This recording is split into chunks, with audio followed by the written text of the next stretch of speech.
Okay, this should be video too if I'm correct. And we're gonna show you the witch in the tank now, and maybe if we have enough time left, we'll switch over to the surviving team, or the survivors or whatever, and show you how to play them. You don't need to kill your teammates, Connor. No, not really. I mean, okay, you can kill Francis. Then go up ahead and see if there's anything. Well, while I'm here, I can show you some stuff, I guess. Let's see, ghost mode. Really nothing to tell you about this except that if you're being seen, it's kind of glitchy. The concept's cool and all, but sometimes there's some weird ways somehow they can see you spawn. I don't know how. Like, just weird. And since I'm a smoker, I can show you this spot. This is one of the areas that smokers, when they grab people, they can drag them over railings sometimes, like these right here. And this is one of my favorite smoking areas because you're hidden by the fire if you do it right. And you can smoke them right into it and let them burn. It's also a good spot for hunters. You can jump through the fire onto them all in one motion without stopping. It's an easy way to get a fire hunter or flaming hunter kill. And this is the second part of No Mercy. There's exactly, I don't know how many parts actually. Let's see, 1, 2, 3, 4. It's like 5 parts.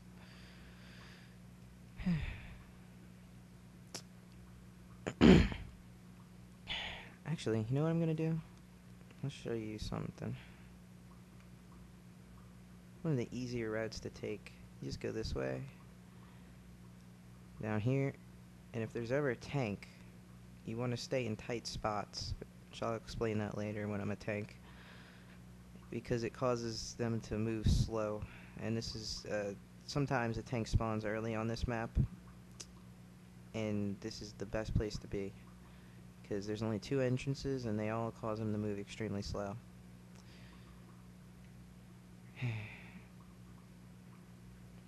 There's also sometimes going to be weapons on this right here, and a second pistol and some materials like that.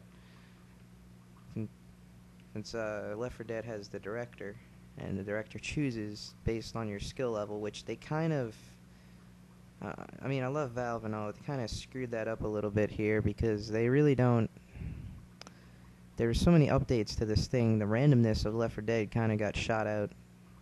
There's not much randomness. If you've played the map 10 times, which, trust me, you're going to play it if you like the game 10 times. You pretty much know where it's going to be based on one item.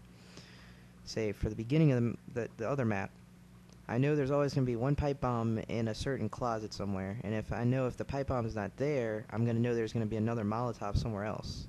You basically know the setup of every map once you play it, like I said, like 10 times, because they've updated Left 4 Dead so many times that they've completely destroyed the randomness of the game. And I can understand. They're making it more fair, because, you know, sometimes a team wouldn't get a tank while one team did. But I personally think Left 4 Dead was better before it even got any updates, not even back when it had glitches and stuff where you could move things in front of things. I would never move stuff in front of an elevator unless they did it to me. I just liked it because I knew how to move it away from the elevator. I knew how to fix all the glitches they could do, and there was nothing more satisfying than watching someone who just took all the time to see their glitch fail right in front of them. Ah, good times, yeah. Still no witch, and here are the weapons, yay. This is called second tier weapons, and I'll become a tank. The tank causes noise. There's a special little music that goes on for tanks. And as you can see, I have a control meter. Basically, the farther away I am from them, the faster it goes down. The closer I am, the slower it goes down. And if I punch them, it completely goes back up. If it runs out, it switches to a teammate. And as you see, I'm throwing a rock. That charge meter is for your punching. Alright, there we go. Tank has a lot of health. I mean, a lot of health. And a lot of punching power. Oh wait, don't want to punch you. And it takes a lot of bullets. First tier weapons, like Mini Uzi and the Pump Shotty, is not going to do anything to him, really. And you don't want to step in fire as a tank. That's your worst enemy. Molotovs, any sort of flame. Oh, and crawl spaces. I'm going to come show you that right now, actually. If I don't get killed. Computers don't handle tanks too well. Never did. Alright, real quick, I'll just show you this crawl space right here. Moving very slow. Very slow. That's pretty much it. You only should throw rocks as a tank if you're almost guaranteed something. And that's what happens. Boom, the tank's gone now. Now, since I don't have teammates, a computer's going to control the tank. But, he shouldn't really be a threat or anything. He's just going to sit there and be dumb. Yeah, the only time you really want to throw rocks is if fire's blocking you or you're really low on your control meter and you need to hit them from a distance. Alright, and I'm back. I had a small interruption. Anyway, this is called a crescendo event. Basically, you flip a switch and you wait for a horde to be done. And it's basically you're usually waiting for a door to be open or a lift to go up or an elevator or something like that. It basically forces you to sit down and wait. And it can be a make or break for the team.